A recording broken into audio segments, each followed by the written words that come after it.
జై శ్రీమన్నారాయణ. ప్రియ భగవద్బంధువులారా, ధనుర్మాసంలో భాగంగా ఈ రోజు 26వ రోజు 26వ పాసురం విన్నపం చేయడం జరుగుతుంది. సాదిత్తరుల மாலை மணிவண்ணா மார்கழி நீராடுவான் மேலையால் சேவன கண் வேண்டுவன கேட்டியேல் ஞானத்தை எல்லாம் நறுங்கவரல்வன பால் என்ன வண்ணத்துன் பாஞ்சு சன்னியமே போல் வன செங்கங்கள் போய்ப்பாடுடே அனவே சால பெரும் பரிய பல்லான் திசைப்பாரே கோல விளக்கே கொடிய விதானமே ஆலி நிலையாய் அருளேலோ ரெம்பாவாய் கர்க்கட்டே பூர்வபல் துன்யாசலசி காரணோட்பவம் பாண்டே விஷ்ணும் பராங்கோத வந்தே ஸ்ரீலங்கநாயகி ஆண்டாள் திவ்ய திருவடிகளே சரணம். எம்பெருமானான் திவ்ய திருவடிகளே சரணம். ஆச்சாரிய திவ்ய திருவடிகளே சரணம். ஜீயர் திவ்ய திருவடிகளே சரணம்.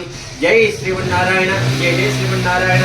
ஸ்ரீ ரமாரமண கோவிந்தோ ஹரி ஈடுகொண்டவாடா வெங்கடரமணா கோவிந்தா கோவிந்தா.